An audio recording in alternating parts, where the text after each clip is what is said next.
And welcome back to the wedding show. This is Hope Roski. I'm here with wedding officiant Stephanie Russo. Stephanie, welcome to our Central Valley Talk wedding show.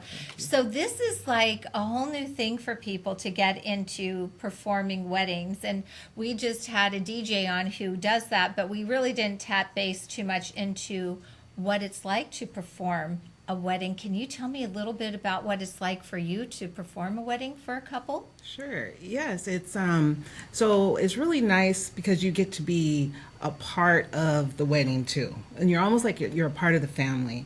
But when you first meet the couple, you talk to them, you get to know their story, and sometimes they're very emotional. So how they met, you get to learn those stories and all of that. So getting to know them and then finding out what they actually want in their event it helps, right? Because then when I'm planning the script, then I know what I want to say, or we work together to write the script for what they want me to say. And that's interesting. So it's not just like, oh, I'm going to show up and I perform this. So how many times, or do you just need to meet with a couple one time, and approximately how long is that when you do meet with a couple? So the first time we meet, we were really just kind of talking about what type of ceremony they want. What are the basics? How many people are they going to have involved? Do they want any kind of religious scripture read? Do they have a theme for their wedding? Because people do that too. Do they have any wedding rituals they want to have done? So we kind of get all those kind of things, knock them out. How do they want their names to be pronounced? At the end of the ceremony, how do they want to be announced? Because that's very important. Yes. Do you want to be Mr. or Mrs.? Are you taking their name? Things like that. So we discussed that. And it depends on how far in advance the wedding is that they're booking it. If like currently I have a wedding that's booked out to 2025. So wow. That's we're a not long engagement, but hey. Right. So we're not really going to talk about all the details right now. We just Right. kind of get the basis where it's going to, and sometimes they don't even know where it's going to be yet. So we just kind of get to know each other a little bit. But then eventually we start pulling all that information together, and then I create a love story. Well, speaking of a love story, as we know, Valentine's Day is coming up, February the 14th, and you are offering an interesting special. Can we just bring up that flyer and take a look at that? And can you tell the viewers about what you're offering? Because I think this is absolutely fascinating. Yes, so on Valentine's Day, we are offering a wedding special for people to come to my location, and then they can get married for a special of 214 because it's February 14th. Perfect. So so they get to have a ceremony. They don't have to do a lot of fuss. We'll have some decorations, some backdrops, things like that. So they don't have to worry about that. All they have to do is kind of show up, bring their marriage license and their valid ID, and their guests. And then that's it. Well, this is interesting that you said that, because you said they're going to show up to you. Mm-hmm. So you're saying you have a venue for people. For this event. So generally I Okay. go to wherever they're going to be. But for this event, right now I'm finalizing where it's going to be. But we're going to have a location, and then they can just come there. And so I'll be there, and hopefully we'll be booked all day. And so it'll be kind of people coming and going all day. But sometimes I've seen these group marriages happen Yes. all at one time. Have you ever done anything I have like not that? done that. Okay. No. Are you open to that? I'm open to See, anything. now there's versatility, folks. So that's something that's great. So now you said too that you have like things like backdrops and things to that effect. Can you tell us a little bit about what you might be able to offer a couple? Because some people might say we don't have much, and we might not be able to afford the flowers. What type of things do you offer? So we just have simple an arch. We have balloons. I have a balloon designer that will help do some decor with the balloons. You can rent flower bouquets, because sometimes, let me just tell you, so sometimes I've had people that call me straight from the courthouse. They just picked up their marriage license. They're like, can you marry us in an hour? So, they don't have time to get the wedding dress, and they don't have time maybe to get the flowers. So I make sure that I have some of that available for them, and so that they can use whatever I have. Can you tell me about the most interesting experience you've had officiating a wedding? Well, let's see.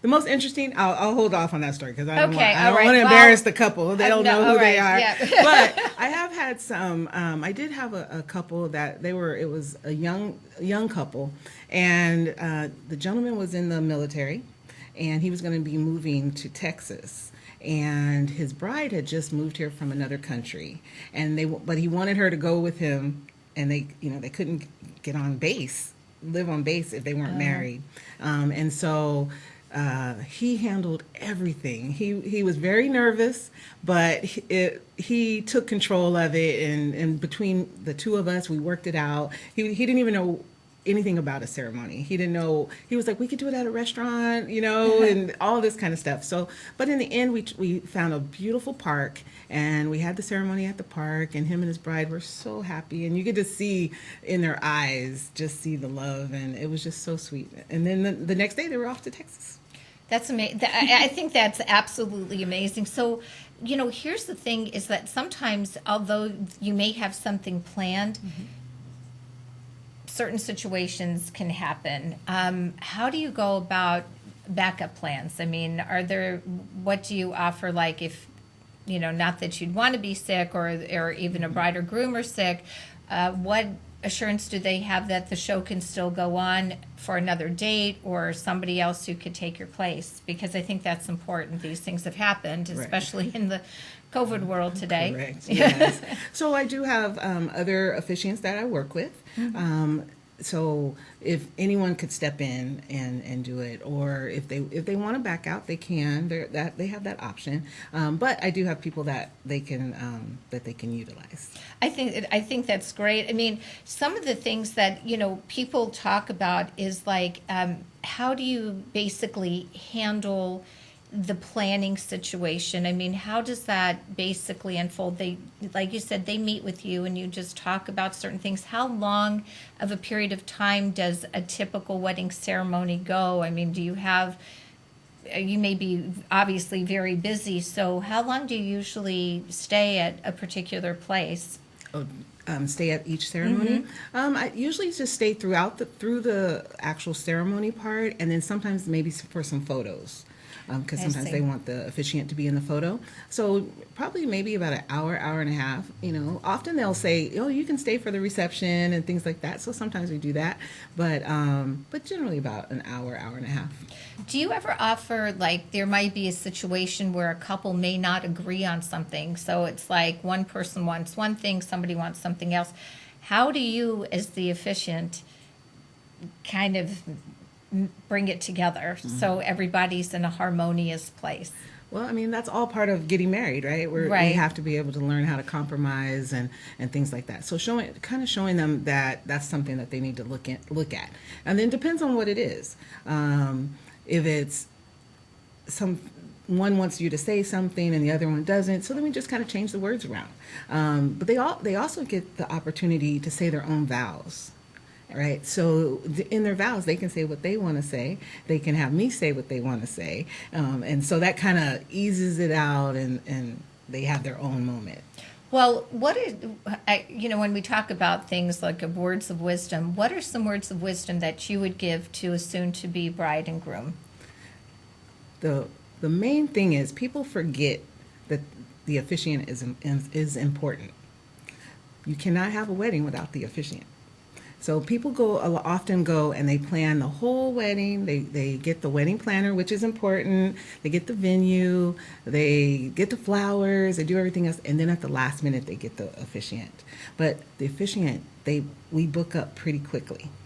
And so it's really important to kind of book us first or second. Usually what makes sense is to book the venue first and then the officiant. That's then everyone good advice. Else behind that. Right. No, that is because you're not getting married without somebody doing it for you. So that's true. That's very good advice. Very good advice. So how would the viewers be able to get in touch with you, Stephanie? Sure. You can call me, 559-779-7950. You can find me on social media at Fresno Officiant, or my website is fresnoofficiant.com. Well, Stephanie, I would like to thank you for coming on the show today. I really appreciate it. And you did have some great advice. And, it's just, you think, oh, you go in and perform a ceremony. There's a work to it. And you offer some wonderful options for couples getting married, even at the last second. So if you're looking for someone, folks, Stephanie Russo. This is Hope Roski with The Wedding Show, and we will look forward to seeing you next month in February.